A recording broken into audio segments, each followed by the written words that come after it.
We are taking an airplane trip today, flying. So first, we have to go by car to the airport. Planes come in and go out.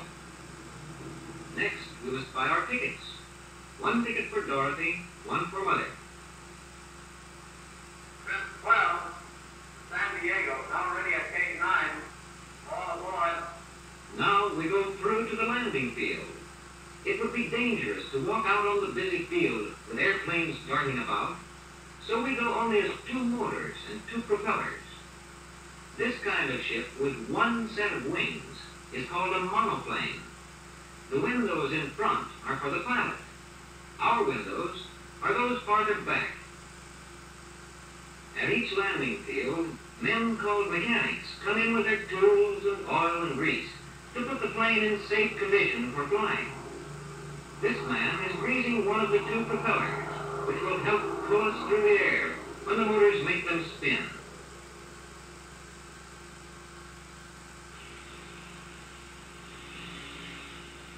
Another mechanic is pulling down an electric battery to see that it is in good shape. And this man is working on one of the plane's 2 big motors.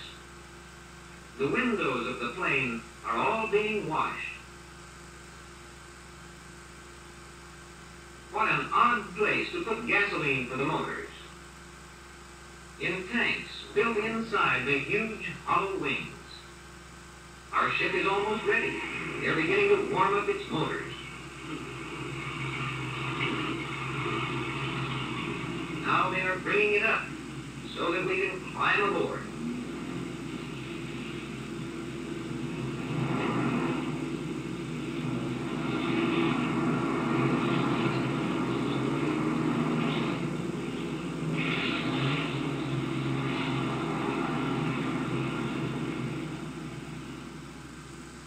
When we go aboard, we shall climb up these steps they are putting in place.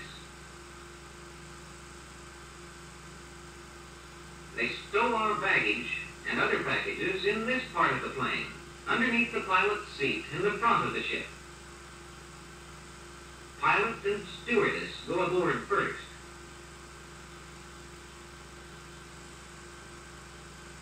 And now the passengers, while this man checks the name of each one.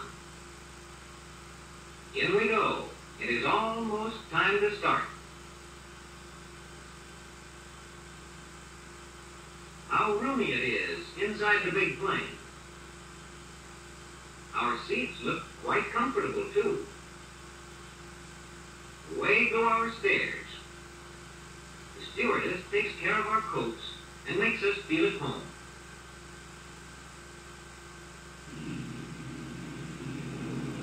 Fasten seat belts, the sign says. The stewardess helps Dorothy and her mother. It is Dorothy's first airplane trip. Here we go.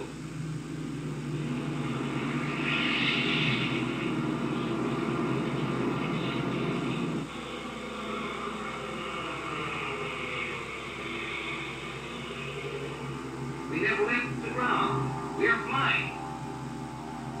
Flying low, just high enough to skim above the buildings at the end of the field.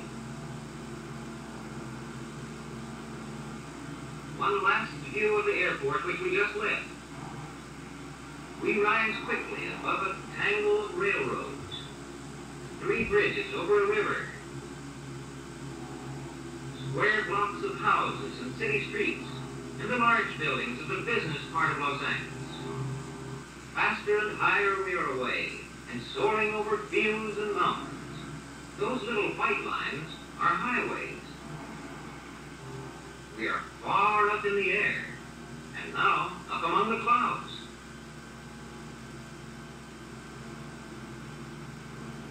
The pilot pulls back the control. He wants to go even higher. See how the plane seems to float upward. As we rise higher and higher, we see below us only fluffy clouds. Clouds below and clouds above.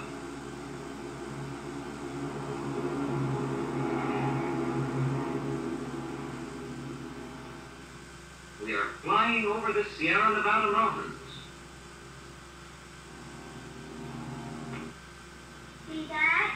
Dorothy has a good view from her window.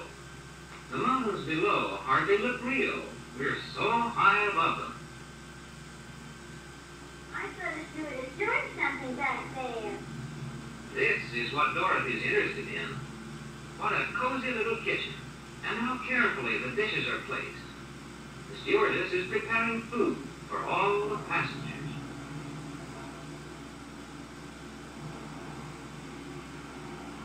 Here comes a tray of food for someone. Is it for me? The pilot and his helper, the co-pilot, are watching their work closely. We are going 190 miles an hour. No wonder we are already reaching San Francisco. This is San Francisco, and this is San Francisco Bay, and at the back, the long span of the Golden Gate Bridge.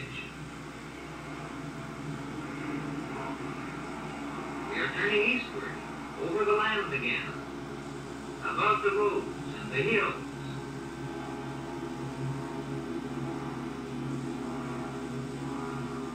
Dorothy sees that we have left the level water and are skimming over the tops of hills, hills with tall trees on their sides.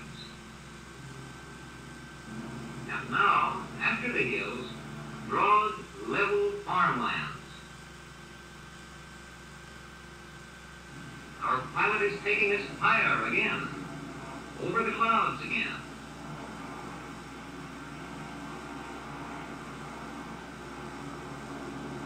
The clouds are beautiful, but they hide dangerous, sharp mountaintops. The pilot, over his radio telephone, asks about the weather. Williams, United, trip 15, calling Salt Lake. Will you give me the last Salt Lake, San Francisco weather? Go ahead. They tell him the weather ahead is good. So we fly on, over hills and desert valleys. Evening is coming on. But our pilot knows how to fly by night, as well as by day. Some of the passengers will stay aboard the plane all night, and the stewardess is making up their beds so they can sleep while flying high in the sky. The pilot is always watching carefully. How roomy and comfortable the beds appear.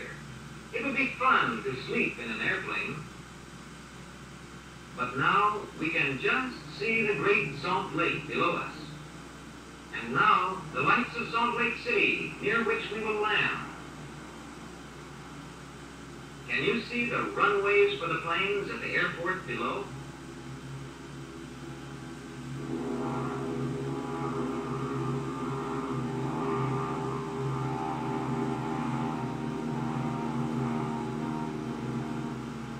We are safely down from the air again, and our pilot steers the ship along up to where Dorothy and her mother will get out.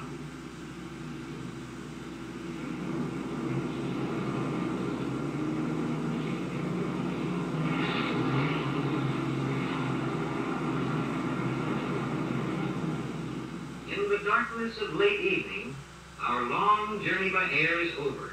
It hasn't seemed long. Our baggage is taken to where we can pick it up later. Now they bring on more gasoline for the plane. And here are more passengers. They will go to cities farther east. The plane will reach New York in the morning.